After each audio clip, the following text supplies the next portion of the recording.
اللہ العلی العظیم اعوذ باللہ من الشیطان الرجیم بسم اللہ الرحمن الرحیم الحمدللہ رب العالمین الصلاة والسلام علی اشرف الانبیاء والمرسلین المخاطبات طٰہٰ و یاسین رسول الثقلین جد الحسن والحسین ابی القاسم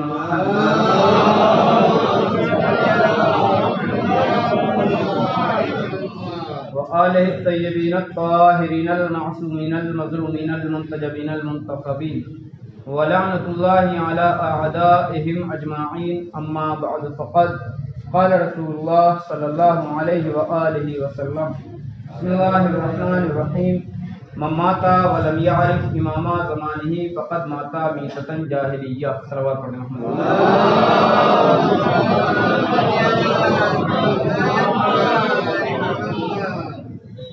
حضرات گرامی قدر بزرگان ملت، اپنی گفتگو کا آغاز کرنے سے پہلے گزارش ہے کہ فاتحہ پڑھ لیں۔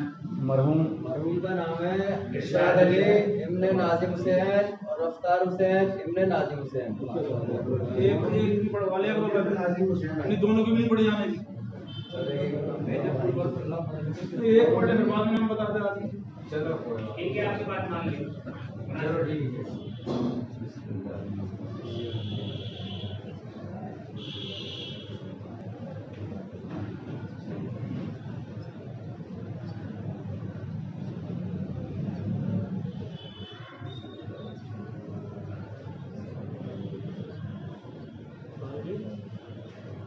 ناظم حسین، ارشاد علی میں ناظم حسین اور رفتار حسین میں ناظم حسین۔ چلو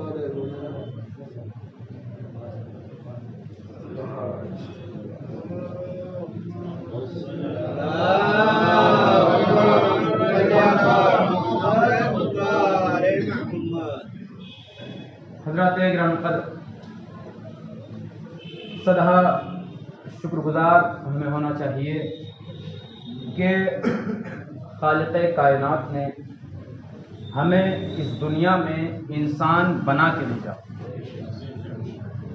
اور اس کے بعد پھر شکر کرنا چاہیے کہ اس نے ہمیں مسلمان بنا کے بھیجا۔ اس کے بعد سدھا شکر کرنا چاہیے کہ ہمارے خمیر میں محبت اہل بیت کو رکھ دیا۔ جس حدیث کو میں نے آپ حضرات کی خدمات عالیہ میں پیش کیا، ارشاد ہو رہا ہے کہ من ماتا، جو مر جائے، ولم یعرف، اور وہ نہ پہچانے، مانے نہیں، لفظ استعمال ہوا ہے پہچاننے کا، ولم یعرف امام زمانہ، اور وہ اپنے وقت کے امام کو نہ پہچانے، تو گویا وہ جاہلیت کی موت پر۔ لفظ استعمال ہوا ہے پہچاننے کا، ماننے کا نہیں۔ مانتے تو سب ہے، ماننا اور ہے، پہچاننا اور ہے۔ میں سمجھتا ہوں کہ کوئی مخلوق ایسی نہیں ہے جو انہیں نہ مانتی ہو۔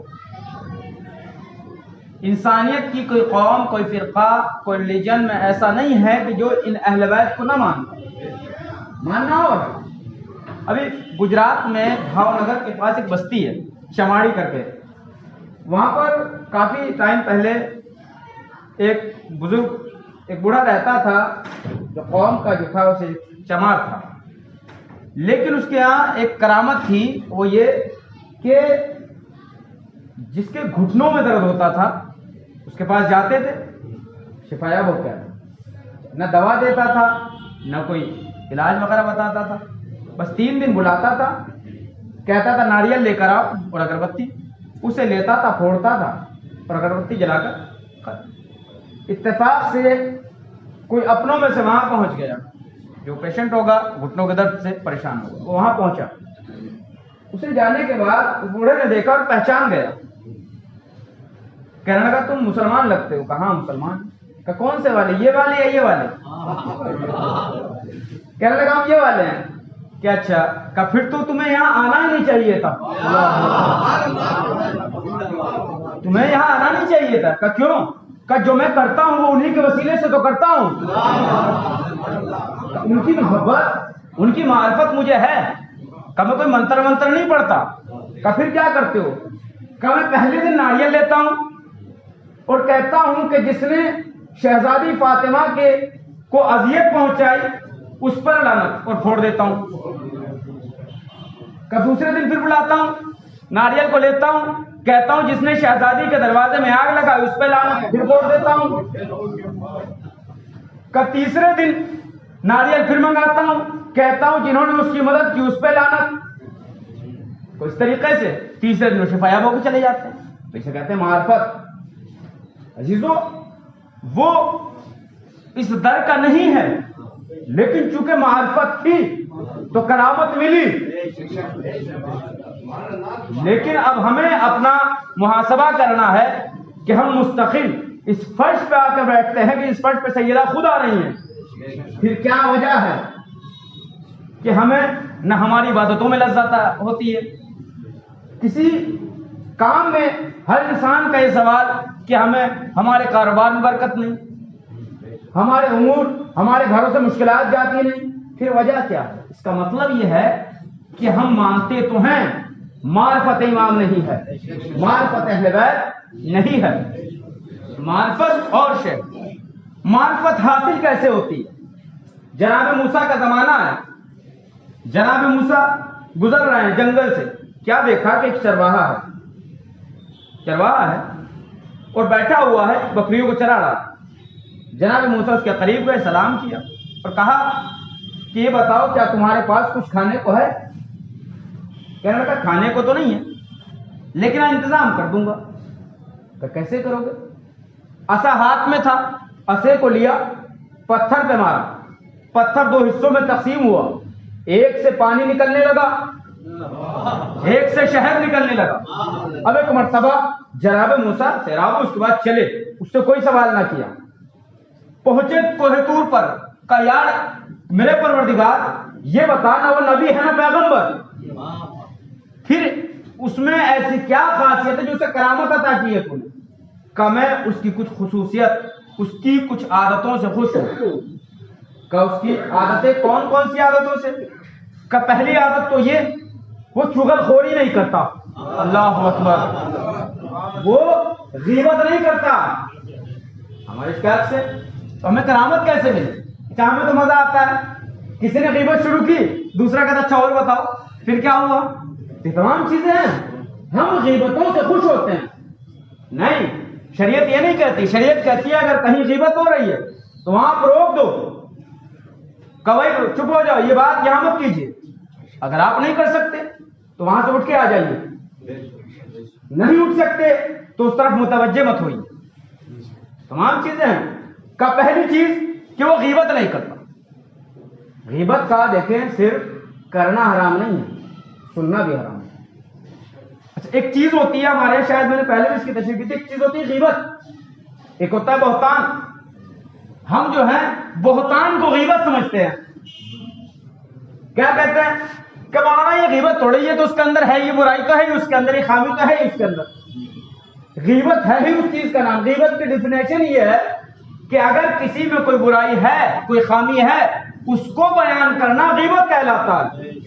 لیکن اگر کوئی خامی کسی کے اندر نہیں ہے, اس کو پیش کرنا یہ بہتان کہلاتا ہے. تو غیبت الگ سے ہے, بہتان الگ سے. جب غیبت کا یہ عالم ہے, اتنا بڑا گناہ ہے, تو بہتان کا کیا عالم ہوگا. اور کا دوسری عادت یہ ہے کہ وہ اپنی عبادات کو وقت پہ کرتا. اللہ, اس کی دوسری عادت یہ ہے کہ وہ اپنی عبادت کو وقت پہ کرتا ہے. کا تیسری عادت اس کی یہ ہے کہ وہ اپنے پڑوسیوں کا خیال رکھتا. اللہ, کہ جب یہ تمام صفات آ جاتی ہیں تو انسان کے اندر معرفت الہی آ جاتی ہے. اسی طریقے سے اگر انسان اقوال اہل بیت پر عمل کرے تو اس کے اندر وہ معرفت آئے گی, اور اس کے بعد وہ کرامتی انسان کے اندر خود بخود آنا شروع ہو جاتی ہے. وہ برکت, رحمتیں تمام نازل ہونا شروع ہو جاتی ہے. جناب مالک اشتر کیسا ہونا چاہیے؟ ایک ہم دعویٰ کرتے ہیں ہم اہل بیت کے چاہنے والے ہیں, نہیں, ہم صرف زبان سے کہہ رہے ہیں. زبان سے دعویٰ کرنا اور ہے, عملی دعویٰ کرنا اور ہے. جناب مالک اشتر کوفے میں امیر المومنین سے ملنے آئے ہیں. کون مالک اشتر؟ کا جنہیں امام نے چنا ہے. اللہ اکبر, جنہیں امام نے چنا ہے. آپ نے جملے کی لذت کو محسوس نہیں کیا. کس نے چنا؟ جسے خدا چن لے اسے یہ چن رہے ہیں. کون؟ مالک اشتر. مالک اشتر کا اندازہ تو لگائیے. مالک اشتر جا رہے ہیں. ایک مرتبہ بازار کوفہ میں کھجور فروش ایک بیٹھا ہوا ہے. کوئی گراہک نہیں ہے. اس نے کھجور لی. جانتا نہیں تھا, پہچانتا نہیں تھا جناب مالک اشتر کو. کھجور لی. لینے کے بعد کھائی اور جو گٹھلی تھی ان کی پیشانی پہ ماری. جناب مالک اشتر خاموش ہوئے, ایسا رہا جیسے کچھ ہوا ہی نہیں, اور نکل گئے. جو دوسرا خرما فروش بیٹھا ہوا تھا اس کے قریب گیا کہ تم نے کیا کیا؟ کہا کچھ نہیں, خالی بیٹھا تھا. ایسا ہمارے یہاں بھی ہوتا ہے, خالی بیٹھا تھا, گراہک تھا نہیں, میں نے کہا ٹائم پاس کر لوں. کہا میں اسے ماروں گا, یہ مجھے کچھ کہے گا, میں اسے کچھ کہوں گا, لوگوں کا دل بھی بہلے گا, میرا بھی دل بہلے گا. کہا اچھا تو جانتا ہے؟ کہا نہیں جانتا. کہا مالک اشتر کو جانتا ہے؟ کہاں جانتا ہوں, وہ امیر کائنات کے کمانڈر ہیں. جب میدان میں پہنچتے ہیں تو لوگ یہ نہیں کہتے مالک اشتر آئے, یہ کہتے ملک الموت آ گیا, یہ مالک اشتر. کہا اچھا, فضائل تو بیان کر رہا ہے لیکن پہچانتا نہیں ہے کہ جو گئے ہیں یہ مالک اشتر ہیں. پریشان ہو گیا کہ میری تو خیر نہیں. اٹھا, کہ ان سے معافی مانگتا ہوں. دوڑا دوڑا گیا تو جناب مالک اشتر نہیں ملے. ایک مرتبہ کسی سے پوچھا کہ فلاں ہولیے کے فلاں لباس پہنے ہوئے تھے, کہاں گئے؟ کہ مسجد میں گئے. جب پہنچا تو کیا دیکھا؟ جناب مالک اشتر نماز پڑھ رہے. ایک مرتبہ انتظار کرنے لگا, نماز سے فارغ ہوئے. امام نے جناب مالک اشتر نماز سے فارغ ہوئے تو خرما فروش جو تھا جناب مالک اشتر کے قدموں میں گر گیا اور کہنے لگا کہ آقا مجھے معاف کر دیجیے, میں آپ کو پہچانتا نہیں ہوں, میں آپ کو پہچانتا نہیں تھا. ایک مرتبہ مالک اشتر نے کہا میں جانتا ہوں تو مجھے پہچانتا نہیں تھا, اگر پہچانتا تو یہ حرکت نہ کرتا, اگر پہچان لیتا تو یہ حرکت نہ کرتا, میں جانتا ہوں. لیکن چونکہ تو نے ایک علی کے چاہنے والے کو چھیڑا ہے, تو نے علی کے چاہنے والے کو چھیڑا, مجھے یہ ڈر تھا کہ کہیں اللہ تجھ پہ عذاب نہ نازل کر دے. اللہ اکبر. میں اس لیے تیری طرف سے مسجد میں نماز استغفار پڑھنے آیا ہوں. اللہ اکبر. یہ بردباری کہ میں اس لیے نماز پڑھنا ہے تیرے استغفار کے لیے. یہ ہے معرفت. کیوں؟ چونکہ امام کے در سے متمسک ہو چکے ہیں, امام کے در کو پہچان لیا. لیکن ہم نے صرف زبانی دعویٰ کیا ہے, صرف زبان سے ہم کہتے ہیں یا لیتنا کنا معکم, کاش ہم بھی کربلا میں ہوتے. کچھ نہ کرتے کربلا میں ہوتے, بھاگ جاتے. کیوں؟ کیونکہ معرفت نہیں ہے, صرف زبانی دعویٰ ہے. عزیزو, جناب مالک اشتر یہ ہیں, انہیں معرفت ہے. ایک اور ہیں داؤد رقی, چھٹے امام جعفر صادق علیہ السلام.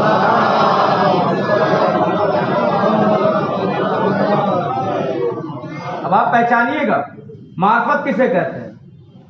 ہمیں معرفت ہوتی, آئیے جملہ بات میں دوں گا.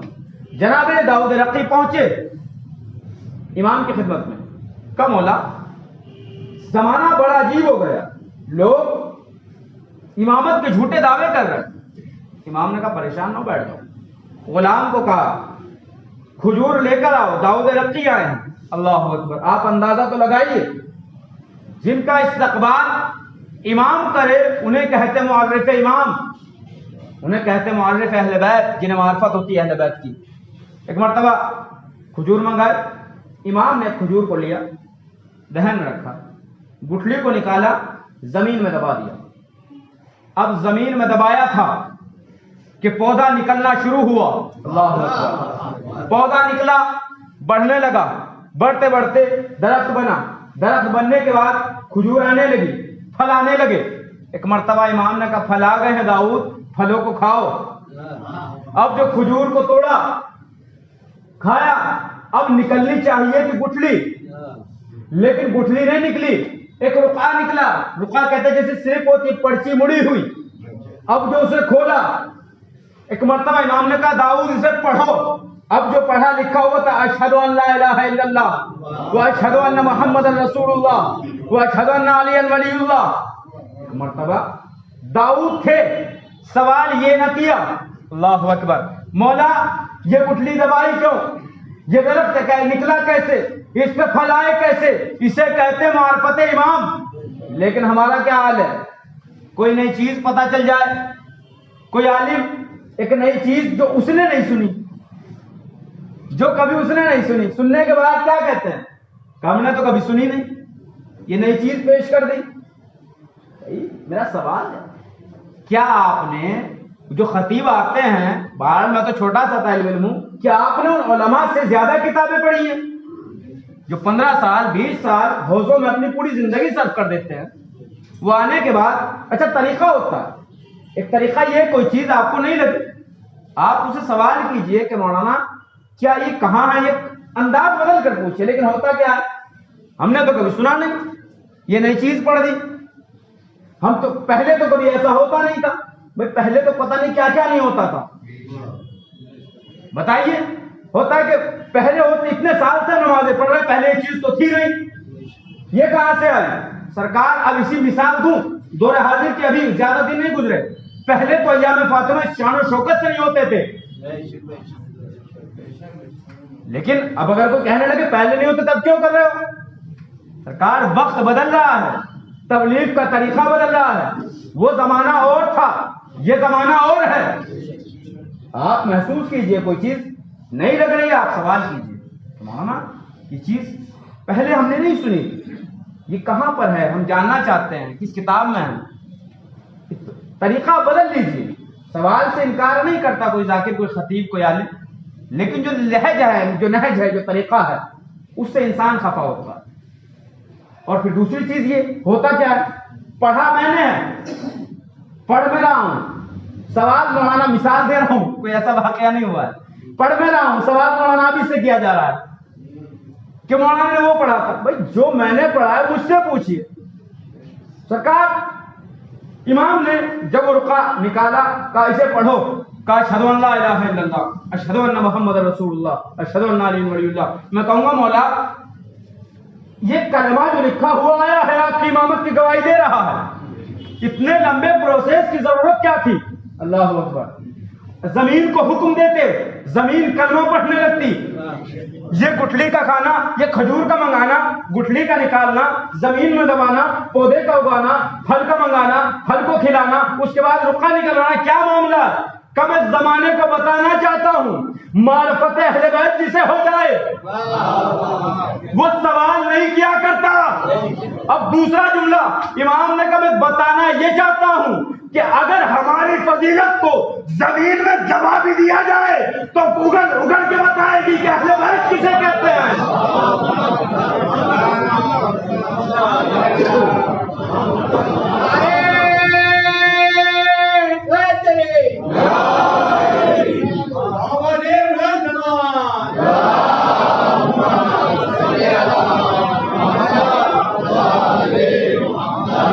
اگل کے بتائے گی کہ اہل بیت کسے کہتے ہیں. عزیزو ایک ہوتا ہے حسب، ایک ہوتا ہے نسب. حسب کچھ لوگ حسب کے اچھے ہوتے ہیں، کچھ لوگ نسب کے اچھے ہوتے ہیں. حسب کیا ہے، نسب کیا ہے؟ نسب یعنی خاندان، گھر والے. مثلا ایک انسان ہے اپنے نسب سے پہچانا جاتا ہے. میری ذاتی کوئی خود پہچان نہیں ہے، مثلا میرا بھائی ڈاکٹر ہے، وکیل ہے، تو میں کیا پہچان کرواؤں گا کہ میں ان کا بھائی ہوں، تو پہچان نسب سے ہو رہی ہے. حسب کیا ہوتا ہے کہ انسان کے اندر خود کوالٹی ہو کہ ہاں میں ڈاکٹر ہوں، میں وکیل ہوں، میں عالم ہوں، میں خطیب ہوں. یہ تمام چیزیں حسب کہلاتا ہے. تو کچھ لوگ اکثر ایسا ہوتا ہے کہ خود کے پاس کچھ نہیں ہوتا، وہ پہچان کرواتے ہیں کہ فلاں کو جانتے ہو میں ان کا بھتیجا ہوں. تو یہ نسب کا اچھا ہونا کمال نہیں ہے، حسب کا اچھا ہونا کمال ہے. اب ہم جو کہتے ہیں ہم نسبی آل رسول ہیں، اللہ اکبر، یہ کمال نہیں ہے. آپ اپنے اندر وہ کوالٹی پیش کرو اور اس کے بعد کہو ہم حسبی بھی آل رسول ہیں، ہم نسبی بھی آل رسول ہیں. صلوات پڑھ دیں محمد والے.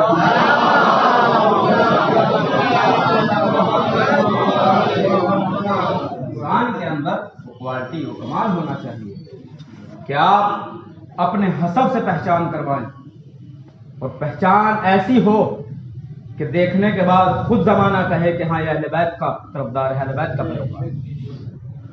ہاں عزیزو، جو لوگ حسب کے بھی حسب میں نہ جن کا کوئی مقابلہ کر سکتا ہے نہ جن کا کوئی نسب میں مقابلہ کر سکتا ہے، وہ آل محمد کہ جن کے مصائب و آلام اتنے ہیں کہ انسان اگر زمین پر پڑیں تو زمین برداشت نہ کر سکے، آسمان پر پڑیں تو برداشت نہ کر سکے۔ ہاں عزیزو، شہادت بعد شہادت امام حسین جب یہ قافلہ اسیر ہو کے جانے لگا تو ایک مرتبہ ایک بچی ہے جسے یتیم حسین کہتے ہیں، ایک بہن ہے کہ جس کے بازو بندھے ہوئے ہیں، ایک جوان بیٹا ہے کہ جس کے پاؤں میں زنجیریں ہیں، ہاتھوں میں ہتکڑیاں ہیں، گلے میں خاردار توق ہے۔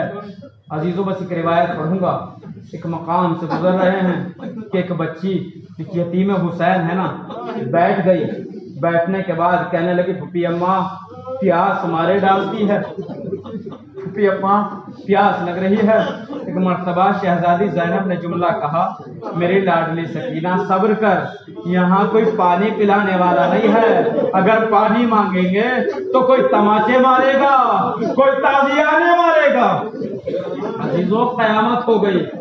ایک بی بی نے جو کوفے کے بازار میں جس کا مکان تھا اس نے یہ سن لیا، ایک مرتبہ کہتی ہے اے قیدی بی بی تو پریشان نہ ہو، اس بچی کے لیے پانی لے کر میں آتی ہوں۔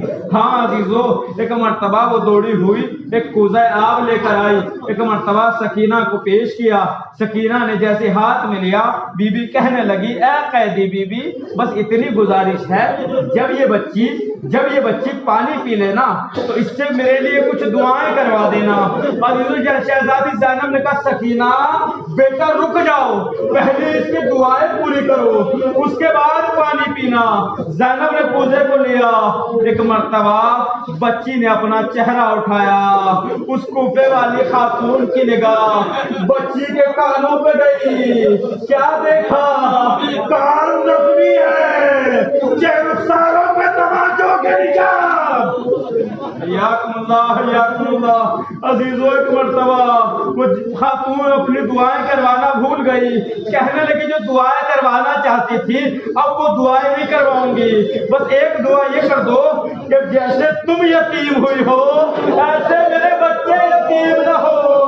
ارے سکینہ نے جلا ہوا دامن اٹھایا، اٹھانے کے بعد کیا بولے گا جیسے میں یتیم ہوئی اس کے بچے یتیم نہ ہو۔ حیاکم اللہ، خدا کوئی غم نہ دے۔ عزیزو ایک مرتبہ سکینہ نے دعا کی، ایک مرتبہ وہ خاتون کہتی ہے میری دوسری دعا یہ ہے کہ میرا شوہر سفر پہ گیا ہے، میرا شوہر سفر پہ گیا ہے، دعا یہ ہے کہ میرا شوہر سلامتی کے ساتھ واپس آ جائے۔ سکینہ نے دعا کی، ایک مرتبہ تیسری دعا قیامت کی ہے، کہنے لگی تیسری دعا یہ ہے کہ مجھے مدت ہو گئی، مدینے جانا نصیب نہ ہوا، مجھے ایک بار مدینے جانا نصیب ہو جائے بس یہ دعا کر دو۔ شہزادی زینب نے کہا کہ یہ تو بتا دعا تو ہو جائے گی لیکن یہ بتا تو مدینے جا کر کرے گی کیا؟ کیا تم جانتی نہیں ہے مدینے میں میرا آقا حسین رہتا ہے، مدینے میں میرا آقا عباس رہتے ہیں۔ ایک مرتبہ اب جملہ کہتی ہے، کہنے لگی مدینے میں میری شہزادی رہتی ہے۔ شہزادی زینب نے سوال کیا یہ تو بتا تو نے مولا حسین کا نام لیا، مولا عباس کا نام لیا، لیکن تو نے اپنی شہزادی کا نام نہیں لیا، شہزادی کا نام تو بتا۔ کہنے لگے بی بی خاموش ہو جا، یہ دربار اچھا یہ بازار ہے، میں نہیں چاہتی میری شہزادی کا نام اس بازار میں لیا جائے۔ شہزادی زینب نے کہا کہ اے بی بی یہ تو بتا اگر وہ تیری شہزادی اس بازار میں آ جائے تو کیا تم پہچان لے گی؟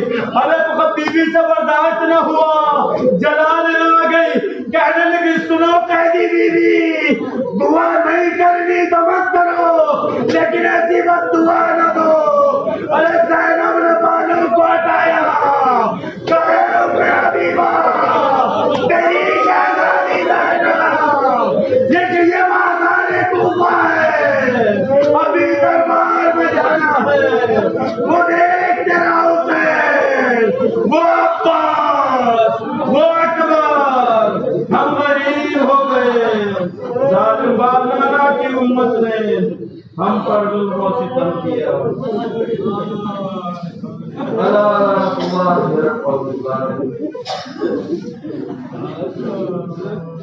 بارہ تو السلام کا